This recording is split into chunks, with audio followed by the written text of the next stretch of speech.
Today, guilty verdicts in the mass rape trial that's rocked France. The Federal Reserve has made its final rate cut of the year. What's ahead for U.S. fiscal policy remains uncertain. Donald Trump threatens to upend a stopgap spending bill just days before the money is set to run out. And Iran's Revolutionary Guards tighten their grip on the country's oil industry.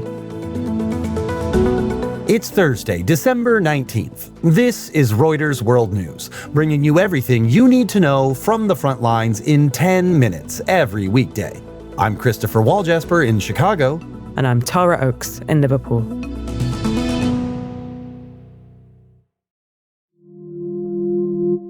Dominique Pelicot has been found guilty of repeatedly drugging and raping his wife for almost a decade, and inviting dozens of strangers to rape her while she was unconscious in their home.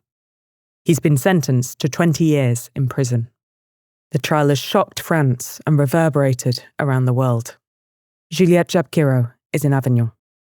Gisele Pelicot's courage has really resonated with French women and also has really shocked all of France and even beyond. And so her case has raised awareness around sexual violence within a couple and also around drug-facilitated assault. And so many women have been able to identify with her because contrary to previous prominent sexual violence cases in France, she's a normal person. So people in her can see themselves or their mother or their grandmother. And so it has really prompted a lot of soul searching. France has this hotline for women who are victims of violence. And in the past few weeks and months, they've seen a wave of callers talking about drug-facilitated assault, thinking that maybe they have been victims. And you've also written that this has prompted medical professionals to go through a kind of soul searching to re-examine how they respond to potential victims, right? How has that manifested itself? To think that this woman went to see doctors for years and years and no one thought that maybe she was a victim of drug-facilitated assault. And so it has really sort of awoken all medical professionals. And so now many of them are seeking training. President-elect Donald Trump is attacking a bipartisan measure aimed at averting a government shutdown. Trump, along with Elon Musk, claims the stopgap spending bill is a giveaway to Democrats. Instead, he's asking Congress to rewrite the spending bill just days before funding expires and is asking to raise the nation's debt ceiling. And he has a warning for those that break ranks. Politics editor Scott Malone is in Washington. Congress came into the day thinking, okay, we need to pass funding to keep the government running past Saturday when a partial shutdown would begin because they're out of money, and run it through March 14th. But Trump then moved the goalposts and moved them substantially. He said that what he wants Congress to do before he takes office is to eliminate the United States government's, federal government's debt ceiling. It's exceptionally politically sensitive and it carries real risks. If the U.S. ever were to actually break its debt ceiling, it would be in technical default on its bonds, and that would shake the U.S. Treasury market and really shake global markets. The second piece of the ask from Trump is that they pass what's called a clean continuing resolution that doesn't include any other priorities in it. The deal that they had reached on Tuesday included money for farmers. It included more than $100 billion in disaster aid for North Carolina and Florida, and a bunch of other legislative priorities that both parties had sought. And Trump suggested that any Republican lawmakers who were to vote for the clean CR that also doesn't address the debt ceiling should be primaried by fellow Republicans.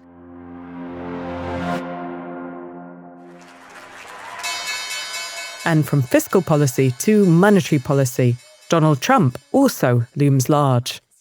The Fed has delivered another 0.25% rate cut, but the outlook is uncertain, according to Fed Chair Jay Powell. So I would say today was a closer call, but we decided it was the right call. Because persistent inflation, a still strong U.S. economy, and the possible impact of Trump's economic policies make the Fed's mandate even more difficult in the new year. Since September, the Fed has walked back expectations of rate cuts in 2025 from a full percentage point to now just half.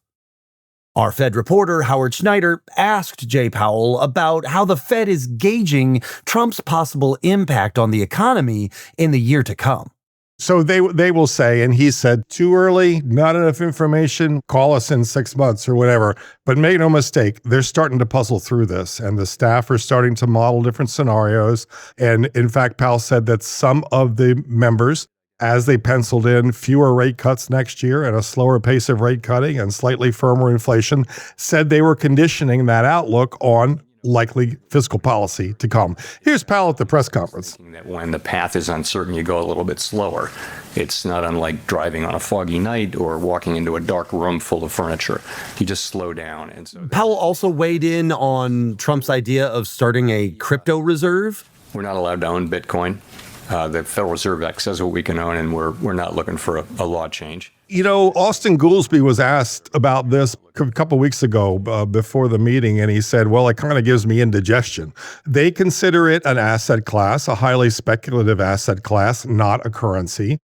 Beyond the US economy, if you want to know more about how Europe is preparing for Trump 2.0 and his tariff plan, listen to this week's episode of Econ World with Carmel Crimmins. It's out now wherever you get your podcasts.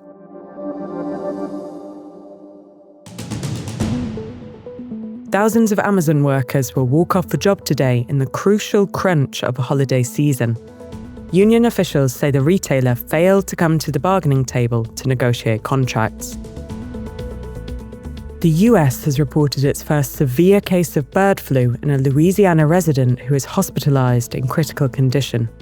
California has declared an emergency as the H5N1 virus spread more widely in dairy herds and infected dozens of farm workers this year. At least 100 North Korean troops deployed to Russia have been killed and 1,000 injured in combat against Ukrainian forces in the Kursk region. That's according to a South Korean lawmaker citing the country's spy agency.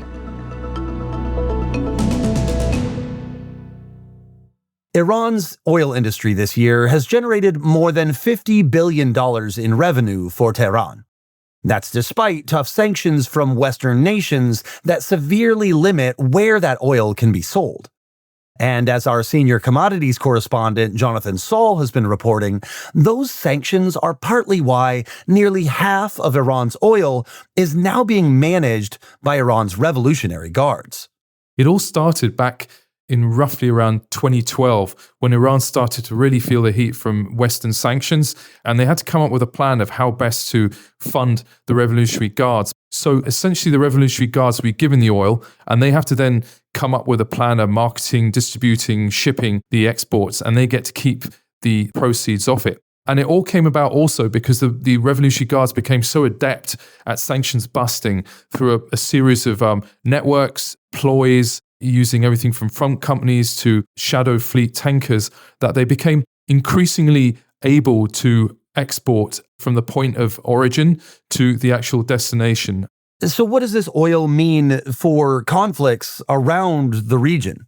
The exports that are used and facilitated via the IRGC have essentially helped to bankroll a lot of the militia groups that have been involved in the axis of resistance against Israel, but also consolidating their position over various countries, including Lebanon, in the case of Hezbollah, Yemen, with regards to the Houthis, and also Iraqi militias, together with Syria. Now, with the fall of Bashar al-Assad in Syria, it's going to become a lot more complicated for groups such as Hezbollah to get their financing as clearly as they did beforehand. And how has Iran responded to your reporting? Well, so far, there's not been any official comment from any Iranian officials. We also tried to approach major organizations such as the IRGC and the Oil Ministry, and we haven't received any response so far.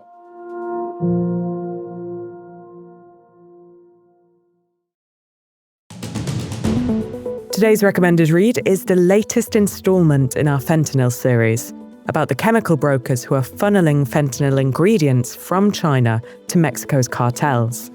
For more on fentanyl's global supply chain, have a listen to our summer special episode.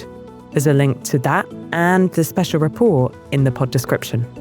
For more on any of the stories you heard today, check out Reuters.com or the Reuters app. Don't forget to follow us on your favorite podcast player. We'll be back tomorrow with our daily headline show.